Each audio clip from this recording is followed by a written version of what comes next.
오늘 우리에게 주시는 하나님의 말씀은 야고보서 1장 2절에서 4절까지 말씀입니다.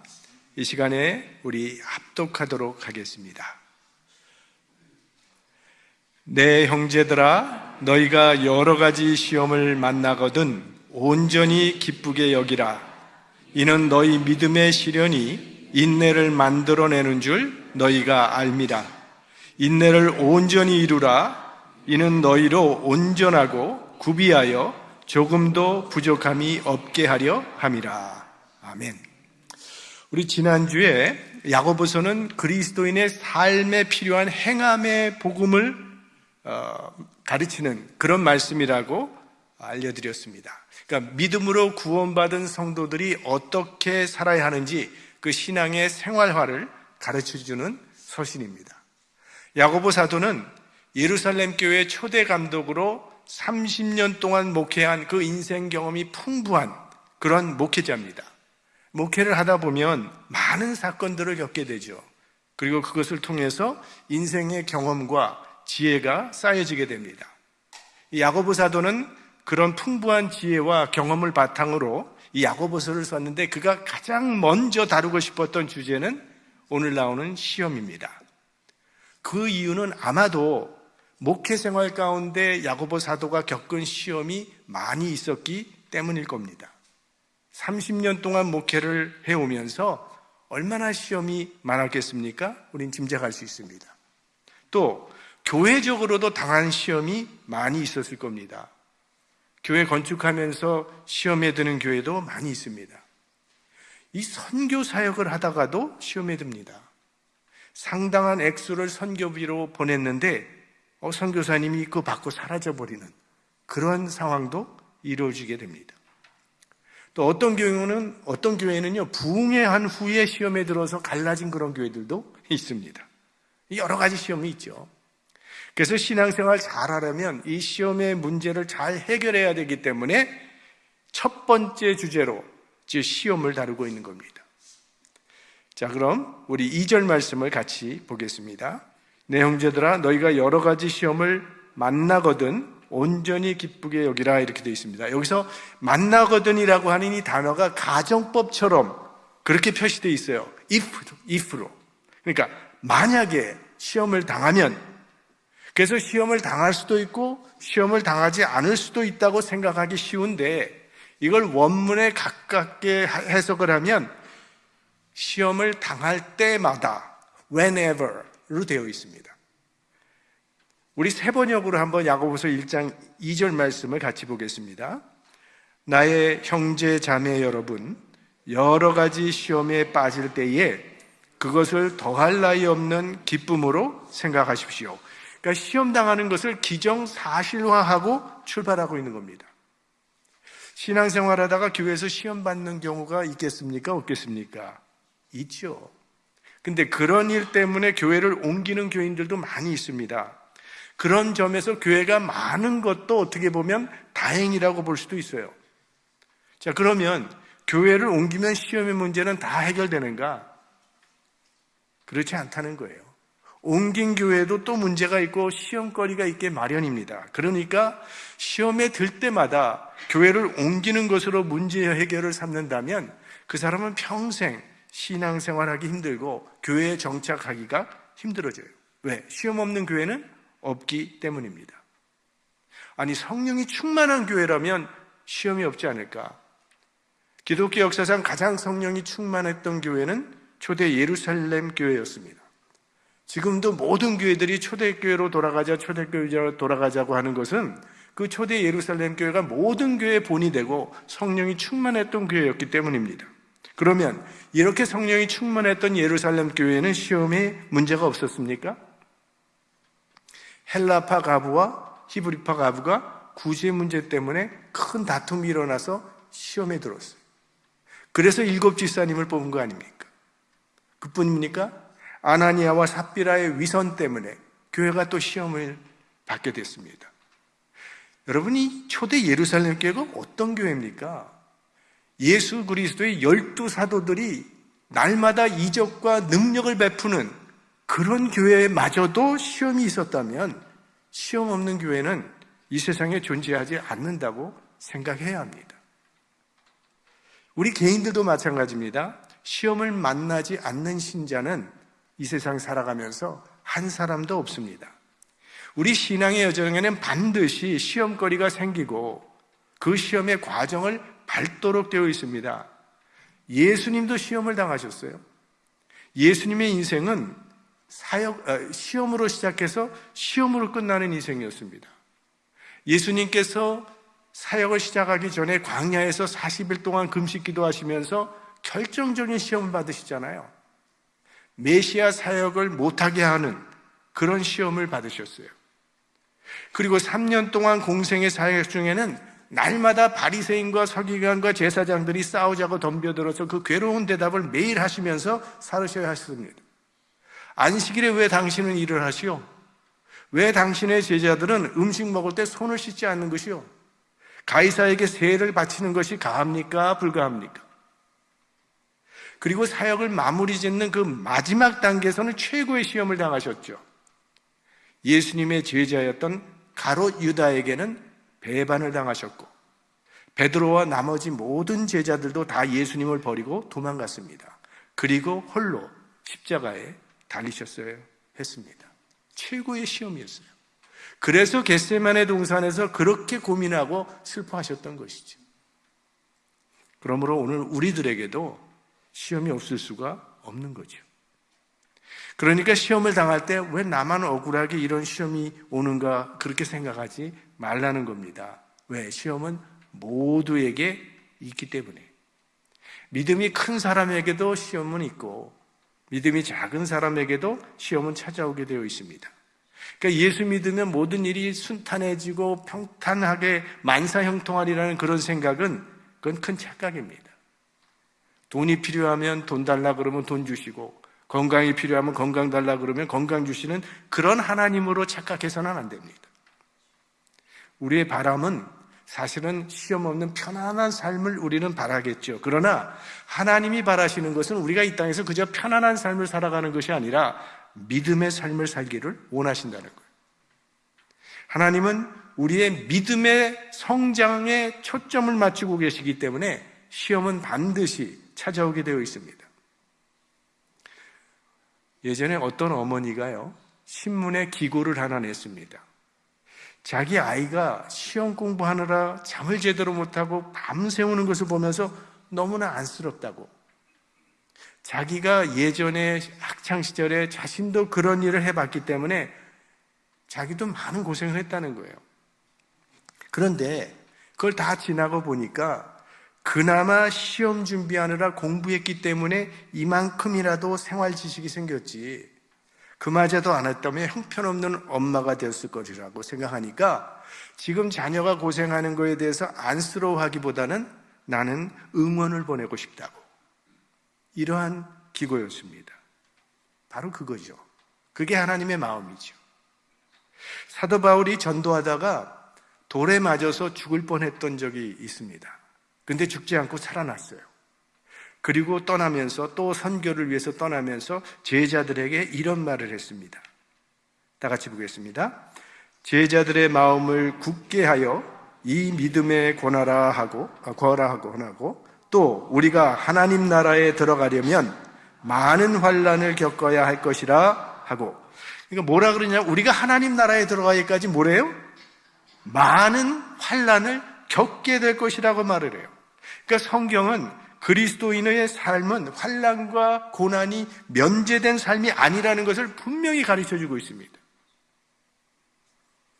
자, 그 다음에 그러니까 시험은 누구도 피해갈 수 없다는 거고요.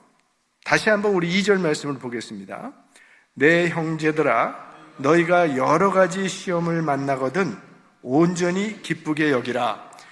시험에는 여러 가지 시험이 있다라고 말을 합니다. 그러니까 시험의 다양성을 말하고 있는데요. 돈 때문에 시험 받죠. 이성 때문에 시험 받죠. 자존심 때문에, 내 성격 때문에, 내가 너무 젊어서, 내가 너무 늙어서, 건강해서, 약해서, 가난하기 때문에, 부자이기 때문에 여러 가지 시험이 있어요. 교회가 작을 때는 작은 대로 시험이 있고요. 교회가 크면 큰 대로 시험이 있습니다. 설교 듣다가도 시험에 잘 듭니다. 남의 기도하는 거 듣다가도 시험에 들고, 다른 사람 옷 입는 거 보고도 시험에 들고, 목사 골프 치는 거 보고도 시험에 들더라고요. 한 번은 교회 연합으로 부활절 합동 예배를 드리는데 설교하는 목사님이 하얀 양복에다가 빨간 넥타이에다가 하얀 구두를 신고 설교를 했어요. 그랬더니 맥주집 주인 같다고 하면서 많은 사람들이 시험에 들었어요. 내 이웃이 어떤 일로 시험을 받았습니다.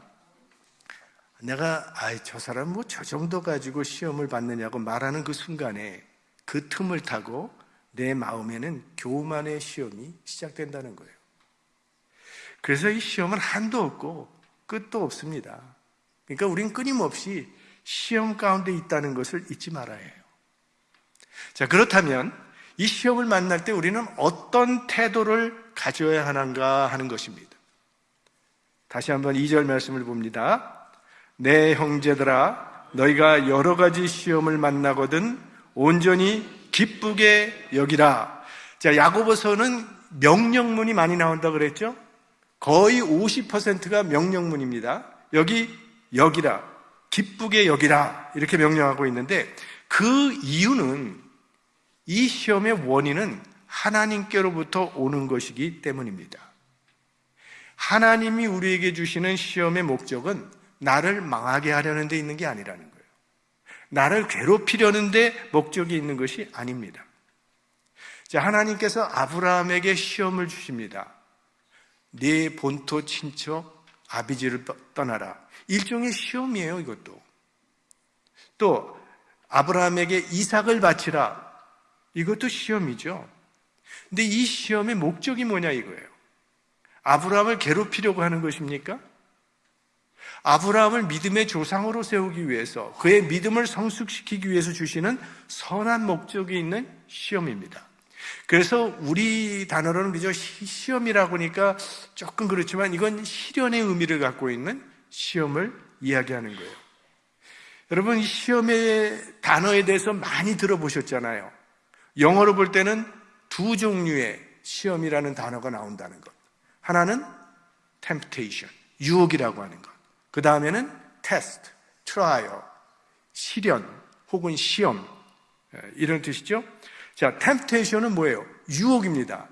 이 temptation은 사단으로부터 오는 거예요. 파괴적인 목적을 가지고 있고 우리의 신앙을 넘어뜨리려는데 그 목적이 있습니다. 바로 이 유혹이라는 의미의 시험이 오늘 야고보서 1장 13절에 나오는 단어입니다. 이제 나중에 살펴보게 되겠지만 함께 보겠습니다. 사람이 시험을 받을 때에 내가 하나님께 시험을 받는다 하지 말지니 하나님은 악에게 시험을 받지도 아니하시고 친히 아무도 시험하지 아니하시느니라. 자, 하나님은 시험을 받지도 아니하시고 아무도 시험하지 아니하시느니라 할 때 이 시험은 유혹의 시험을 말하는 거예요. 템테이션입니다, 이거는. 그러나 하나님이 시험을 하십니까, 안 하십니까? 하시죠. 아브라함을 시험하신 것처럼. 그 시험은 본문 2절과 오늘 본문 2절, 3절에 나오는 시험이에요. 그러니까 이걸 영어로 보면 test 혹은 trial, 즉 시련으로 그렇게 나옵니다. 하나님께로부터 오는 시험은 창조적인 목적이 있는 거예요. 그래서 이 시련이라고 하는 건 주로 외부로부터 오는 것입니다. 그런데 이 유혹이라고 하는 것은 교만이나 정욕처럼 주로 우리 내부에서부터 나옵니다. 그리고 이 시련은 믿음을 성장시키는 데 목적이 있고 유혹은 범죄케 하려는데 그 목적이 있습니다. 그러니까 유혹은 템테이션은 물리쳐야 하는 것이고 피해야 하는 것이지만 시련은 참고 견디어야 한다는 그런 말씀이에요. 자, 뱀이 하와에게 유혹을 했지요. 선악과를 따먹으라고 시험을 했습니다. 자, 그러면 하와는 그 선악과 앞에서 버티고 서서 계속 그걸 지켜보고 있어야 되는 거예요? 참고 버티고 그래야 되는 거예요? 선악과는 피해야 되는 거죠. 그 유혹은. 근데 하나님께서 아브라함에게 이삭을 바치라고 했을 때 아브라함이 그러면 그 하나님의 말씀을 피하고 도망가야 되겠습니까? 그 시험은 참고 견뎌야 되는 것이죠. 유혹은 피해야 되는 것이지만 시험은 혹은 시련은 참고 끝까지 견뎌야 한다는 거예요. 믿음은 시련을 통해서 성장하게 되어 있습니다. 어떤 사람이요, 이 금을 연단하는 재련사에게 물었다고 합니다. 이게 정말 순금이 됐다는 것을 어떻게 압니까? 그랬더니 이 금을 자꾸 끓인다고 합니다. 끓이면 끓일수록 불순물은 위로 올라오는데 그러면 그걸 자꾸 걷어낸다는 거예요. 걷어내다 보면 그 속에 마침내 자기 얼굴이 선명하게 보일 때가 온다는 겁니다. 그러면 그때가 순금이 된 줄 안다는 거예요. 순금이 아니면 얼굴이 좀 이렇게 찌그러지게 보이든가 선명하게 보이질 않고 이상하게 보인다는 거예요.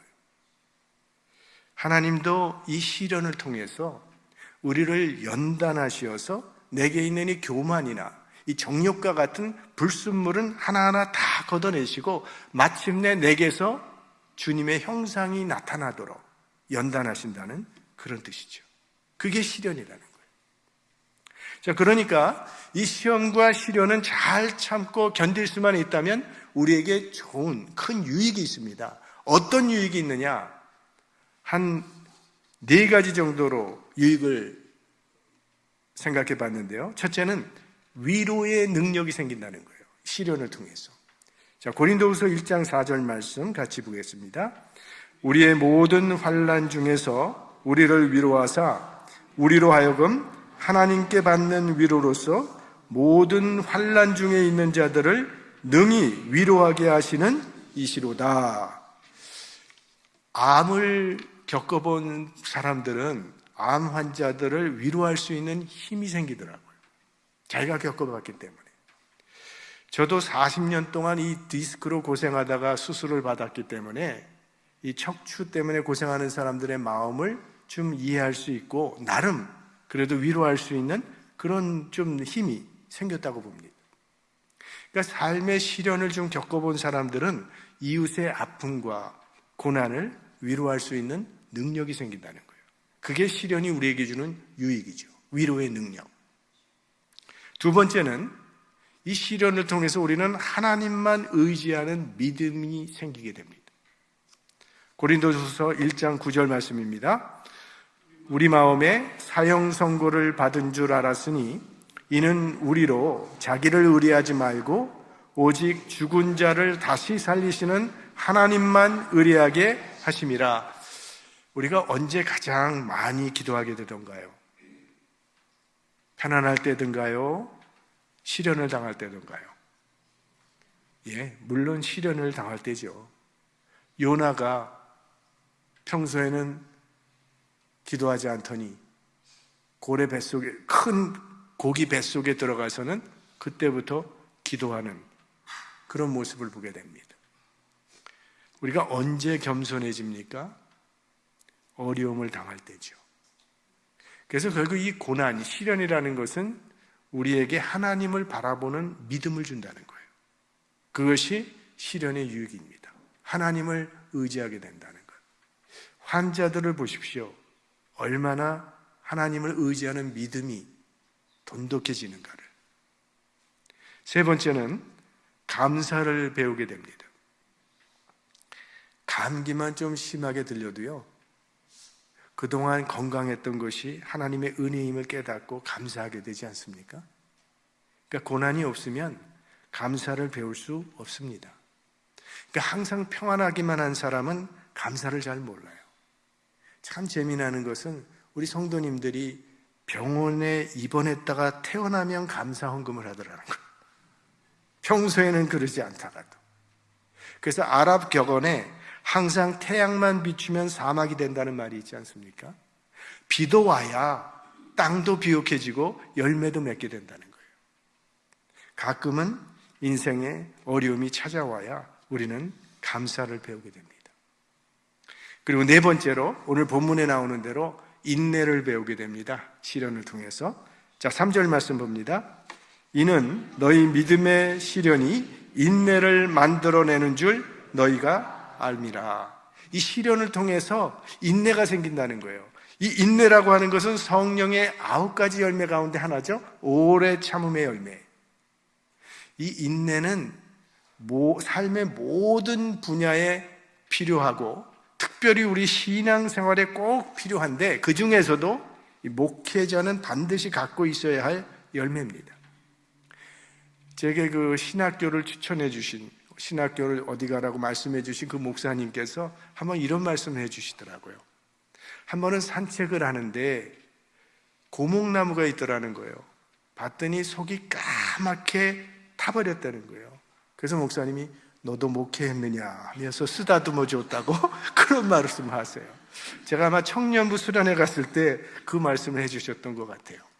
한경진 목사님께서도 목회의 비결을 물으면 잘 참는 것입니다 라고 말씀하셨다고 합니다. 믿음이란 오래 참는 겁니다. 참고 또 참는 것입니다. 근데 무조건 참는 것이 아니라 소망 중에 참는 거예요. 아브라함은 25년 동안 그 약속의 자녀를 기다리며 참았습니다. 또 이민간 땅에서는 장막에 거하면서 하나님이 약속하신 그 하늘나라의 집을 바라보면서 참았어요. 노아는 120년 후에 있을 심판을 바라보면서 오래 참으며 방주를 지었습니다. 예수님께서는 끝까지 견디는 자는 구원을 얻으리라, 인내로 구원을 얻게 된다는 말씀을 하셨어요. 그만큼 인내가 중요하다는 거예요. 그런데 그 인내를 만들어내는 것이 바로 시련입니다. 인내를 만들어낸 텃밭이 시련과 고난이라는 거예요. 시련을 통해서 인내가 길러진다 이렇게 말씀하십니다. 사도 바울이 빌립보서 4장에 아주 위대한 신앙 고백을 합니다. 자, 보겠습니다. 내가 비천에 처할 줄도 알고 풍부에 처할 줄도 알아. 모든 일에 배부르며 배고픔과 풍부와 궁핍에도 일체의 비결을 배웠노라. 내게 능력 주시는 자 안에서 내가 모든 것을 할 수 있느니라. 자, 이런 고백을 바울이 어떻게 할 수 있었겠어요? 이것은 시련을 통해서 주어지는 신앙의 능력입니다. 시련을 겪어보지 않은 사람은 이런 고백할 수가 없거든요. 근데 우리가 아는 바와 같이 사도행전에 보면 사도 바울이 산전수전 다 겪은 그런 사도였어요. 그래서 이런 고백을 할 수 있었죠. 그래서 하나님께서는 아브라함에게 약속의 아들을 주시기 전에 25년 동안 훈련시키고 연단시키셨던 거예요. 또 요셉을 애굽의 통치자로 세우시기 전에 13년 동안 여러 가지 시험을 통해서 그를 훈련시키셨던 것이고, 모세는 40년 동안 그를 사용하기 위해서 80년이라고 하는 세월을 시련과 연단을 시키셨던 거고요. 예수 그리스도의 제자들도 그 증인의 사역을 감당하기 위해서 3년 동안 주님으로부터 훈련과 연단을 받았습니다. 왜? 시련을 통해서만 인내가 길러지기 때문에. 우리 4절 말씀을 보겠습니다. 인내를 온전히 이루라. 이는 너희로 온전하고 구비하여 조금도 부족함이 없게 하려 함이라. 여기 또 명령력이 나오죠. 이루라 라고 하는 또 명령령이 여기 하나 나옵니다. 근데 우리 신앙생활은요, 우리 인간 혼자 다 하는 것도 아니고 그냥 하나님께서 다 이루어지시는 것도 아니에요. 그러니까 하나님의 주권만 강조하는 것도 바람직하지 않고 인간의 책임만 강조하는 것도 바람직하지는 않습니다. 성경은 이 신앙생활이라는 것이 하나님의 주권에 대한 인간의 책임 있는 응답을 통해서 이루어진다는 것을 누차 강조합니다. 그러니까 인내를 온전히 이루라는 이 말씀에는 하나님의 주권에 대한 인간의 책임 있는 응답을 내포하고 있는 그런 말씀이에요. 자, 인내가 온전히 이루어지면 세 가지를 얻게 된다라고 그렇게 얘기하고 있어요. 하나는 온전하다. 이 온전하다는 단어의 영어 단어를 보면 perfect, mature 이렇게 되어 있습니다. 그러니까 이 온전하다는 것은 죄가 없는 상태를 말하는 게 아니에요. 아주 성숙한 상태, 어떤 주어진 목적에 도달되어 있는 그런 상태를 온전하다라고 말을 합니다. 그 다음에 두 번째로 구비하다. 이건 complete이라고 되어 있는데 하나님께 제사를 드릴 때 바치는 제물은 흠이 없어야 되죠. 그 흠이 없는 그런 상태를 말합니다. 그러니까 하나님께서 받으실 만한 거룩한 산제물, 합당한 산제물이 된다는 그런 말씀이고요. 그리고 마지막에는 부족함이 없는 인격. 그러니까 무슨 일을 만나더라도 넉넉하게 이길 수 있는 신앙 인격을 갖추게 된다라는 그런 말씀이에요. 어떤 분들은 약간만 경기가 좀 불경기가 돼도 이거 참 큰일 났다, 망하겠다 하면서 밤낮으로 걱정하고 불안해하시는 분들이 있습니다. 근데 어떤 분은 불경기에 괜찮으냐고 인사를 하면 뭐 걱정 없다고 또 대답하는 그런 분들도 있어요. 빈손으로 미국 와서 여기까지 살았는데 어디를 간들 밥 못 먹겠느냐고. 여러 가지 시련, 풍파를 견뎌왔기 때문에 구비하여 부족함이 없는 넉넉한 신앙인격을 갖추게 된 거죠. 그러니까 하나님께서는 우리를 온전하고 구비하여 부족함이 없는 인격으로 세우시기 위해서 시련을 주신다는 거예요. 부족함이 없는 그런 신앙인격을 만들기 위해서. 여러분, 우리에게 가장 중요한 것이 무엇이라고 생각하십니까? 중요한 건 많이 있습니다. 우리가 세상을 살아가려면 물질도 중요하고요. 우리의 가정도 중요하고, 친구도 중요하고, 건강 중요하고, 명예도 중요하고, 다 중요합니다. 그러나 궁극적으로 따져 들어가 보면요, 가장 중요한 것은 믿음입니다. 왜? 믿음이 없으면 구원받지 못하니까. 믿음이 있어야만 구원받으니까. 그래서 믿음이 가장 중요합니다. 우리가 무엇에 더 중점을 두느냐 하는 가치관이 대단히 중요합니다. 왜냐하면 하나님께서는 때로는 우리로부터 덜 중요한 것은 가져가시고 더 중요한 것을 주실 때가 있기 때문입니다. 그리고 그럴 때 하나님은 가장 중요하게 보시는 것이 무엇인가 하면 이 믿음이라는 거예요. 그래서 믿음을 주시기 위해서 또 우리의 믿음을 성숙시키기 위해서 때로는 어려운 시험도 주신다는 거예요. 하나님께서 아브라함에게는 이삭을 바치라고 하셨던 거고요. 또 욥도 마찬가지죠. 그러니까 믿음을 위해서 그렇게 하신다는 거예요.